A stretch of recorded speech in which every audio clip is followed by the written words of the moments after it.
Buen día, República. Espero, bueno, te encuentres como sé que te encontrás. Una parte de nuestro país realmente está bajo esta situación de tristeza, de, de descorazonamiento, de desaliento, por supuesto, porque había una expectativa, veían muchísimos oyentes en las redes sociales del programa, en muchos comunicados que recibía directamente de amigos, de distintas fuentes de información, incluso periodistas, colegas, también familiares, que manifestaban una alta expectativa de que reeditara este gobierno de la coalición a pesar a pesar de un mundo de cosas. ¿Por qué? Porque era preferible continuar con un proyecto de país libre y un proyecto de país productivo. Es lo que había logrado este gobierno. Un esquema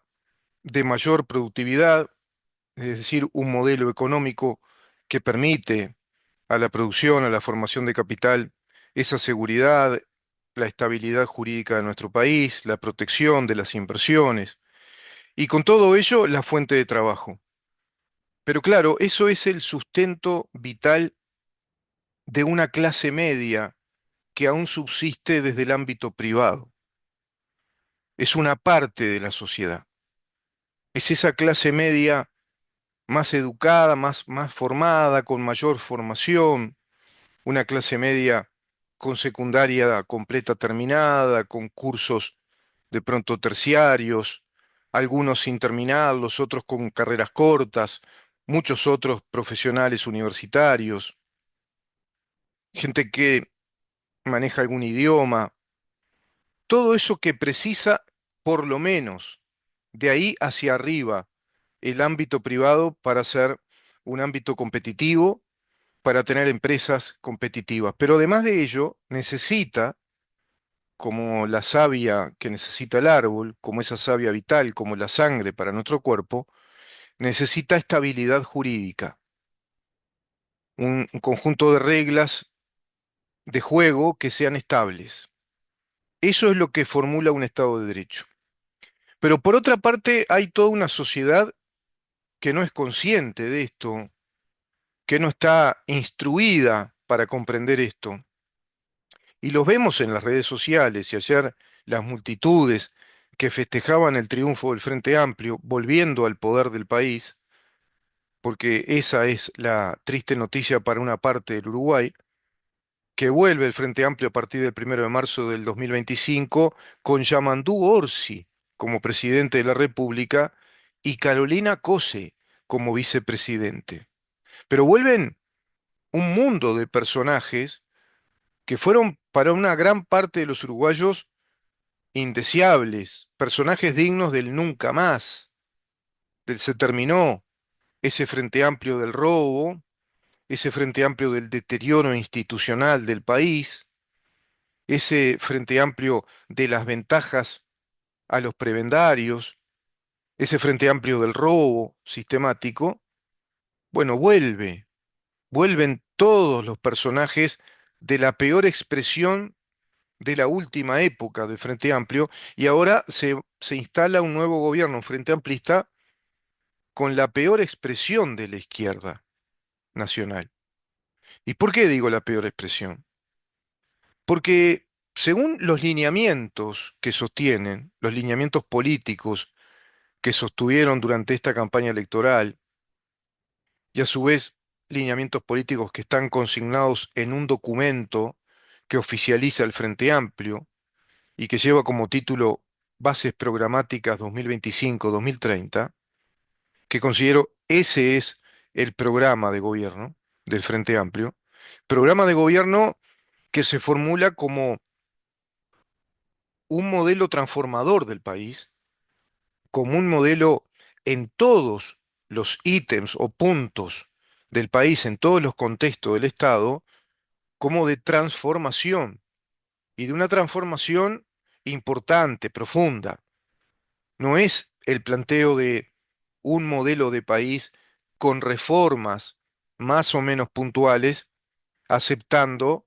que otros, digamos, contextos del Estado fundamentales, como por ejemplo el sistema financiero, el conjunto de reglas financieras, es decir, la legislación financiera, la legislación tributaria, el régimen de protección a la propiedad privada. Todo ello se plantea con cambios profundos que buscarán negociar con el Poder Legislativo en este próximo gobierno. Escuché, por ejemplo, a Rodrigo Goñi en el programa de Pinato manifestar que eso el gobierno lo va a defender cuando sea oposición otra vez, que no van a permitir que ocurran cambios significativos ni nada por el estilo en materia financiera, tributaria, en el cambio de las reglas de juego para el ámbito privado, para la propiedad privada, para los inversores, que plantean la necesidad de que Uruguay continúe con todo este modelo y profundice el modelo de la protección a la propiedad privada. La veo muy difícil, porque el Frente Amplio va a presionar y presionar, e inclusive van a quedarse tranquilos ahora, hacer las cosas medianamente, digamos, benignas o normales dentro de la Intendencia de Montevideo, esperando volver a ganar otros 5 años de Intendencia de Montevideo, la capital del país, lo mismo Canelones, y van a tener una enorme concentración de poder desde el Poder Ejecutivo a nivel nacional y los poderes gubernamentales de departamentos claves como la capital del país, el departamento con la mayor densidad poblacional del país, junto a Canelones, representan y más de la mitad. Más de la mitad de la población del Uruguay está concentrada en Montevideo y Canelones, que es donde ellos realmente sacan una enorme ventaja, sumándosele en estos casos lo que yo estimaba podía ser, que ya son los votos de los grandes centros urbanos que tenemos, porque el Frente Amplio, como toda izquierda, es un fenómeno urbano. Las izquierdas son un fenómeno urbano, no son un fenómeno rural, no son un fenómeno del interior profundo en nuestro país y en ningún país, son fenómenos urbanos. Y ahí tenés a Paysandú, Salto, Salto ya con intendencia también de Frente Amplio. Paysandú, bueno, ganó el Frente Amplio también, en Maldonado. Es decir, las grandes concentraciones urbanas están manifestando ya en el voto que tienden fuertemente hacia la propuesta de esta izquierda marxista, que proviene en su propuesta, en sus lineamientos, de una línea política que está instalada hace décadas, hace muchas décadas, para con el continente latinoamericano, que tiene un antecedente con las propuestas estructuralistas de la CELAC, por allá por la década del 50, perdón, de la CEPAL. Es una propuesta cepalista o cepaliana, es decir, la CEPAL como organismo internacional de izquierda planteó a los países latinoamericanos en la década del 50 establecer una línea económica estructuralista, es decir, hacer cambios en lo que significa el modelo productivo, las estructuras productivas, y ese cambio ¿hacia dónde va? Hacia el Estado, estatizando fuertemente los modelos productivos de la economía de nuestros países, dotando al modelo económico de estatismo, de un fuerte estatismo, y con ello la concentración del poder de las izquierdas a través de la concentración sindical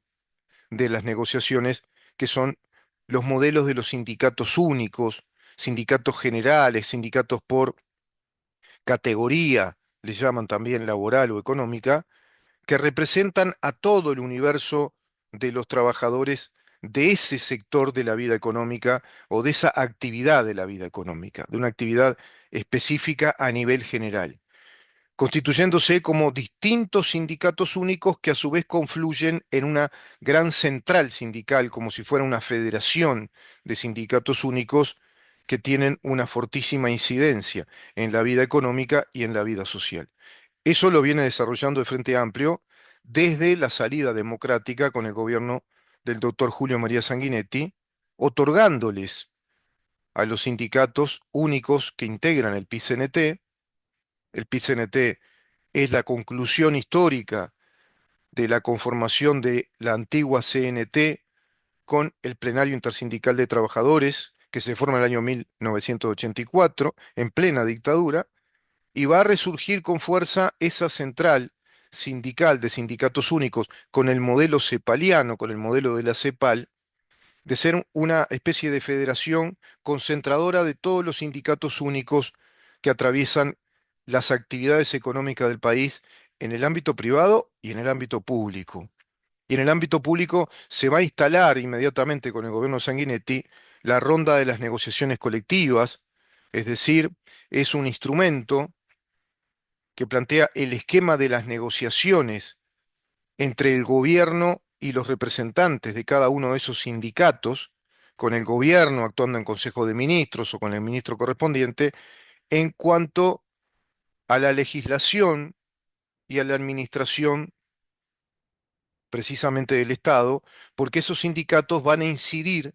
en las políticas de las categorías salariales, es decir, escalafones salariales, régimen de ingresos, por ejemplo, el régimen jubilatorio también de los empleados públicos, los incrementos salariales, y van a negociar eso según el proceso inflacionario, negociar incrementos salariales, régimen de ingreso de funcionarios públicos, la creación de nuevos departamentos o de nuevas oficinas dentro de cada uno de nuestros ministerios y empresas públicas del Estado, es decir, los entes autónomos y servicios descentralizados. Y todo eso va a ser laudado mediante decreto presidencial que va a tener fuerza de ley, va a tener la misma fuerza que tiene una ley, es decir, va a ser universal y general, imponible a todos, se impone a todos por igual, de acuerdo a esas negociaciones que están concentradas en esos sindicatos y con el gobierno en el ámbito público y en el ámbito privado, esas organizaciones sindicales con la cámara empresarial, es decir, con cada una de las empresas que integran esa cámara empresarial. También es otra corporación que representa o representaría a los empresarios de todo ese rubro económico, y junto al Estado se instaló lo de las mesas tripartitas de negociaciones colectivas de los consejos de salarios, para laudar en esas cláusulas de esos consejos de salario que son materia laboral después. Es el derecho laboral vigente que tenemos en Uruguay, nada más y nada menos que eso. Y evidentemente eso le imprime un fuerte sesgo, sí, filosófico, pero ideológico. El sindicato del PCNT está creado por el Partido Comunista del Uruguay y trabaja fuertemente en toda la sociedad uruguaya, todos los días, permanentemente. Es el trabajo que desarrollan. En cambio, desde el lado de la coalición de gobierno, no tenemos ese trabajo.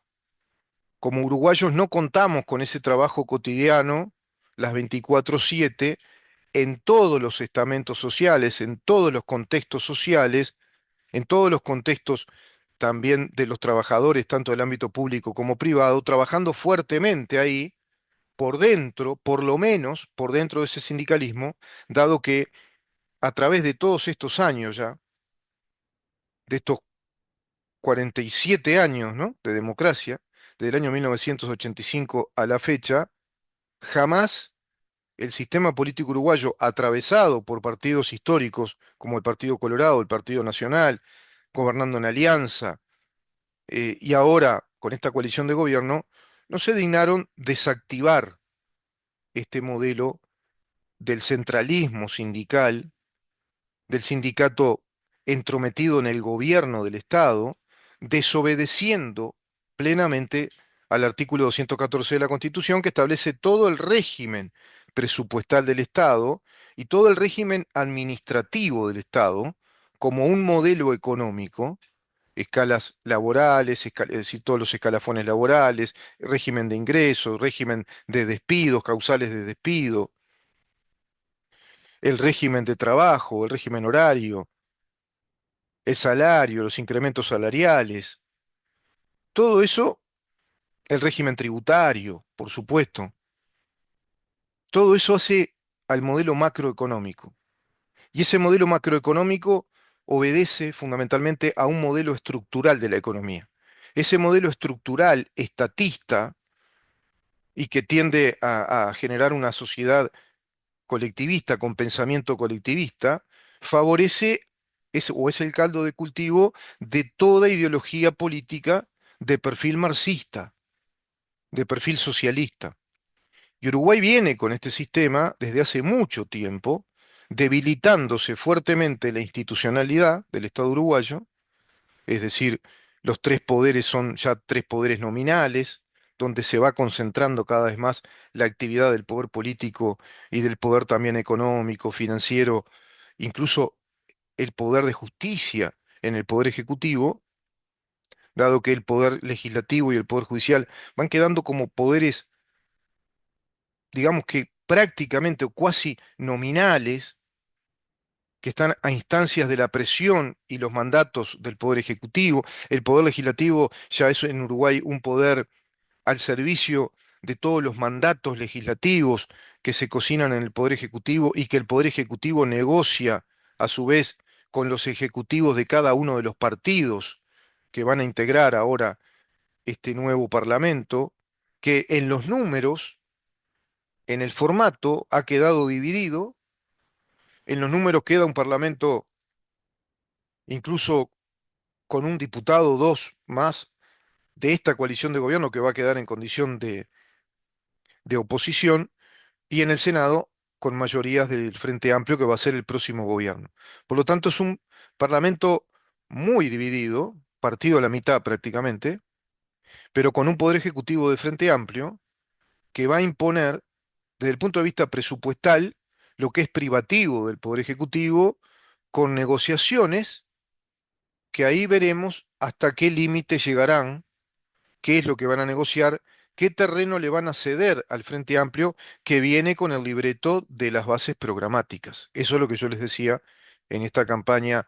periodística previa a las elecciones. Por lo tanto, Uruguay tiene un panorama,